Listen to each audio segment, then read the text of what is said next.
सो hey guys, कैसे हो आप सभी लोग। Welcome back to my channel एजी अनाई मांगा। तो गाइस, आज मैं एक्सप्लेन करने जा रहा हूँ बुक ऑफ एस्पर का एपिसोड नंबर 595 को, जो कि काफी ज्यादा अमेजिंग होने वाला है। इसीलिए पहले ही वीडियो को लाइक शेयर कमेंट सब कुछ कर डालना। एंड बाकी जिन लोगों ने भी अभी तक इसका पिछला एपिसोड नहीं देखा है, तो मैंने उस एपिसोड का लिंक इस वीडियो के नीचे डिस्क्रिप्शन में दे दिया है। आप लोग जा करके पहले उस एपिसोड को देख लीजिए। बाकी तो जिन लोगों ने ऑलरेडी देख ही रखा है, तो उनके लिए शुरू करते हैं हमारा आज का ये वाला एपिसोड। लेकिन उससे पहले Vishal Gujar, thank you for joining ज़ूफेन सिल्वर डीमंस। चलिए अब एपिसोड को शुरू करते हैं। तो अब इस एपिसोड की स्टार्टिंग में हमें डान किंगशन को दिखाया जाता है, जो कि ज़ूफेन को ज्ञान देते हुए कहता है कि अगर तुम अपनी सारी पावर्स को एक साथ कंबाइन करके उससे अपने ड्रैगन सोल की पावर बढ़ाओगे, तो बताओ क्या फिर उसके बाद में तो फिर वो सभी कंबाइन पावर उस सीनियर की ड्रैगन सोल की अंडरस्टैंडिंग के बराबर नहीं होगी। तो डान किंगशन की इस बात के ऊपर तो ज़ूफेन भी हैरान हो गया होता है कि उसे अपनी सभी पावर्स को कंबाइन करके उसे ड्रैगन सोल में डालनी होगी। अब ज़ूफेन ये सोचने के बाद में डान किंगशन से कहता है, ओ तो अब मैं सब कुछ समझ गया सीनियर। येलेन के पास में भले ही हेवन ड्रैगन की प्योरेस्ट स्किल होंगी, जबकि इसके बाद में मेरे पास सबसे उलझी हुई स्किल होगी। उसकी सोल सबसे अधिक ऑर्थोडॉक्स होगी, और जबकि मेरी सोल सेकंड रेट की है। मगर मेरी सेकंड रेट का सोल ड्रैगन होने का मतलब ये नहीं है कि मेरी सोल उसकी रियल सोल से बिल्कुल भी कमजोर होगी, बल्कि मेरे ख्याल से वो तो उससे भी ज्यादा पावरफुल होगी, है ना। उस पे तो डान किंगशन भी ज़ूफेन से कहते हैं कि बच्चे तुम्हारे शब्द बिल्कुल सही हैं, मगर लेकिन क्या तुम उसकी जगह पर कुछ और अच्छे शब्दों का इस्तेमाल नहीं कर सकते, क्योंकि तुम्हारा ये सब कहना बिल्कुल ऐसा लग रहा है जैसे कि तुम सेकंड रेट की ड्रैगन सोल कह रही हो। मेरी शॉर्ट सोल के लिए ये सब ऐसा लगेगा जैसे कि वो कोई अगली सोल हो, मगर ऐसा बिल्कुल भी नहीं है। इन एनी केस वैसे एक एवेल्युएशन, एक विकसित स्किल कहना चाहिए। डान किंगशन की इस बात पे तो ज़ूफेन भी कहता है कि ओ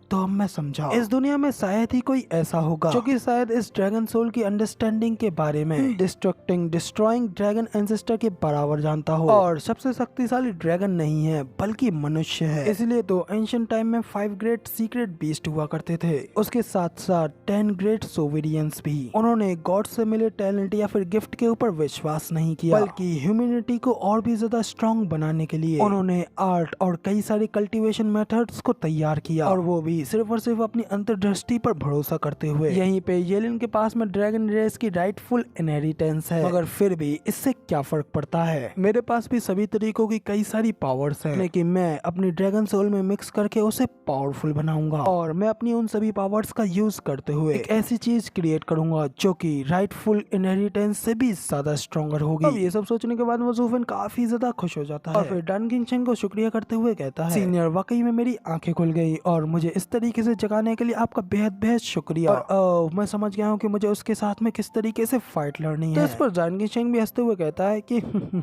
ये तुम्हारी ही रियलाइजेशन है जिसने कि ये सब किया, इसलिए मुझे उम्मीद है कि 3 दिन बाद में तुम जरूरी एक ऐसे एक्स्ट्रा ऑर्डिनरी मूव को तैयार कर लोगे कि तुम्हें वाकई में जीत दिला पाएगा, और फिर तुम उस बच्चे को एक नई सच्चाई दिखाना कि तुम्हारा डेमोनिक ड्रैगन उसका ऑर्थोडॉक्स रियल ड्रैगन से भी ज्यादा स्ट्रॉन्गर होगा, फिर तब आएगा मजा। इसके अलावा मैंने तुम्हारी कोई मदद नहीं की है, मैंने तो बस ये सब इसलिए किया क्योंकि तुमने मेरे फेवर को एक्सेप्ट किया है। तो बताओ क्या तुम इस ओल्ड मैन की मदद करोगे। तो इस पर ज़ूफेन भी डान किंगशन को अपनी फुल रेस्पेक्ट देने लगता है, और हंसते हुए कहता है, हाँ ऑफ कोर्स, मेरा सीनियर के लिए डेंजर में जाना तो बिल्कुल वर्थ इट है, इसलिए प्लीज आइए, मैं आपकी मदद जरूर करूंगा। तो इसी के साथ में यहाँ पे सीन चेंज होता है, हमें शाम का सीन दिखाया जाता है। ये सारी बातें करते हुए ज़ूफेन वापस पवेलियन में चलता हुआ आ रहा होता है, और तब इसी के साथ में आगे बढ़ते हुए अपने कुटिया के सामने पहुंच करके ज़ूफेन अपने साथ में वेनेवलियन, सिस्टर चुचू और बाकी सभी लड़कियों को भी देखता है, जो कि वहाँ से अचानक से ज़ूफेन के गायब हो जाने की वजह से काफी ज्यादा परेशान हो रहे होते हैं। तो उन्हें देख ज़ूफेन अपने मन में कहता है कि अगर ये सब लड़कियां यहाँ पे क्या कर रही हैं। तब वेनेवलियन मर करके ज़ूफेन को देखते हैं, तो वो उससे कहते हैं कि हे बच्चे, आखिर तुम कहाँ चले गए थे, और मुझे यहाँ पर तब से लग रहा था कि शायद तुम्हारे साथ में कुछ गलत हो गया। तो ज़ूफेन उनसे कहता है कि आखिर मुझे क्या हो सकता है, और यहाँ पे मुझे तो ये जानने की उत्सुकता है कि आखिर तुम सभी लोग यहाँ पर क्या कर रहे हो। तो उस पर वेनेवलियन भी ज़ूफेन से कहते हैं कि तुम भले ही यहाँ पर बिल्कुल ठीक हो, यहाँ पे बाहर बिल्कुल तुम्हारी तरह एक और सन की पागल है, इसलिए हमें इस बात का डर था कि कहीं तुम दोनों ही सन की अपने गुस्सेल टेम्पर की वजह से कहीं जाकर के अभी ही लड़ने न लग गए हो, और अगर ऐसा होता तो फिर भगवान ही जाने कि आगे क्या होता। इसलिए साथ ही ये सारी लड़कियां भी तुम्हारे लिए यहाँ पे परेशान हो रही थी, तो इसलिए मैं ये बात तो जरूर ही कहूंगा कि तुम वाकई में लड़की लोगों में काफी ज्यादा पसंदीदा आदमी हो। और फिर वो हंसते हुए कहते हैं कि तुम जैसे ही डबल ड्रैगन गैदरिंग में आए और जैसे ही तुम वहाँ से बाहर आए, तुम्हारे पीछे तो यार लड़कियों का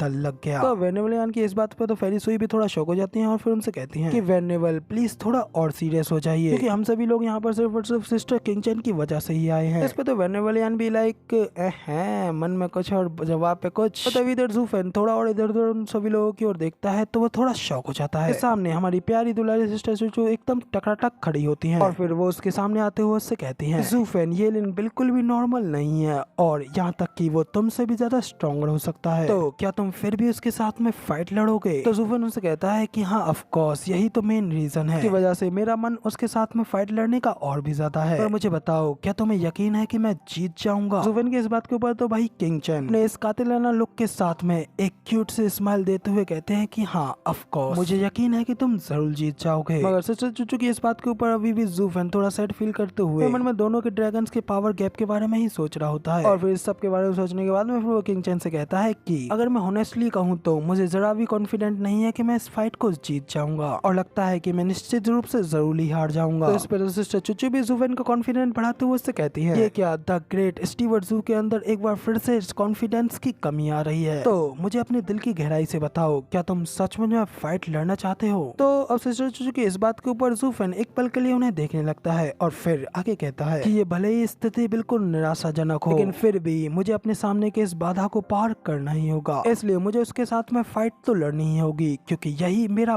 भाग्य है। तो अब ज़ूफेन की इस बात के ऊपर तो सिस्टर चूचू फिर से एक प्यारी सी स्माइल पास करती हैं, फिर अपने एक क्यूट से लुक के साथ में ज़ूफेन से कहती हैं कि तो फिर तुम जरूर ही जीतोगे। सिस्टर चूचू का उसके ऊपर इस तरीके का विश्वास और एक इतने प्यारे लुक को देख करके ज़ूफेन भी एक पल के लिए शब्द रह गया होता है और फिर वो काफी ज्यादा हैरानगी के साथ में सिर्फ और सिर्फ सिस्टर चूचू को ही देखता रह जाता है। और फिर इसी तरीके से सिस्टर चूचू उस रोमांटिक सीन को खत्म करते हुए वहाँ से जाने लगती हैं और फिर अपनी सभी साथियों से कहते हैं कि चलो अब चलते हैं। ज़ूफेन को इसके लिए तैयार होने के लिए थोड़े समय की जरूरत है, इसलिए अच्छा रहेगा कि हम लोग यहाँ पर उसे डिस्टर्ब ना करें। इतना कह करके फिर सिस्टर चूचू बाकी सभी लड़कियों को लेकर के वहाँ से जाने लगती हैं। तो वहाँ से जाते हुए प्रिंसेस योंगनिंग सिस्टर चूचू से कहती है कि सिस्टर किंगचन, क्या तुम यहाँ पर सिर्फ इतना ही कहने के लिए आई थी? क्या बस इतना ही कि वो फाइट लड़े और आप दोनों तो एक दूसरे के कितने ज्यादा करीब हो? तो किंगचन कहती है कि नहीं, यहाँ पर ऐसा कुछ भी नहीं हो रहा, मैं तो बस यहाँ पर ये जानना चाहती थी कि आखिर वो क्या चाहता है, वो जो कुछ भी चाहता है मैं उसको उसमें सिर्फ सपोर्ट ही करना चाहती हूँ, इसके अलावा यहाँ पे कोई और मैटर नहीं है। तो किंगचन की ये सारी बातों के ऊपर तो योंगनिंग और सोएंगर को तो कुछ भी समझ में नहीं आता। योंगनिंग सोएंगर को देखते हुए मनी मन को इशारा करती है। इस पर सोएंगर किंगचन से कहती है कि सिस्टर किंगचन, यहाँ तक कि ज़ूफेन भी अपनी जीत को लेकर कॉन्फिडेंट नहीं है, तो फिर आखिर आप इतनी ज्यादा श्योर क्यों है कि वही जीतेगा? तो किंगचन स्माइल करते हुए कहती है कि क्योंकि वो लड़ने के लिए बहुत ही ज्यादा उत्सुक है, तो इसलिए मुझे यकीन है कि वही जीतेगा। और यहाँ तक कि भले ही वो अपने ऊपर विश्वास नहीं करता है, लेकिन मैं उसके ऊपर पूरे दिल से ये विश्वास करती हूँ क्योंकि वो जो कुछ भी करना चाहता है मुझे विश्वास है कि वो उसमें जरूर सफल होगा। किंगचन के इतने अटूट विश्वास को देख करके तो सोएंगर भी अपने मन में कहती है कि किंगचन ही ज़ूफेन का सबसे ग्रेटेस्ट सपोर्ट है और वो हमेशा ही उसमें विश्वास करती है और मे भी शायद यही सभी से बड़ा प्रोत्साहन है। और उनके बीच का इस तरीके का रिलेशनशिप तो एक आम आदमी और औरत के बीच के प्यार के कंपेरेबल नहीं है, वो तो उससे भी कहीं गुना ज्यादा ऊपर है। तो इसी के साथ में यहाँ पर सिस्टर चूचू भी चले जाती हैं और शाम और गहरी हो जाती है। वेनेवलियन और ज़ूफेन दोनों ही कोर्टयार्ड की ओर ही जा रहे होते हैं, जबकि ज़ूफेन अभी भी वहाँ से चलते हुए किंगचन के बारे में सोचते हुए अपने मन में कहता है कि ये लड़की लोगों को पढ़ने में इतनी ज्यादा अच्छी है कि ये यहाँ तक कि मुझे भी परेशान कर देती है। जबकि इधर पीछे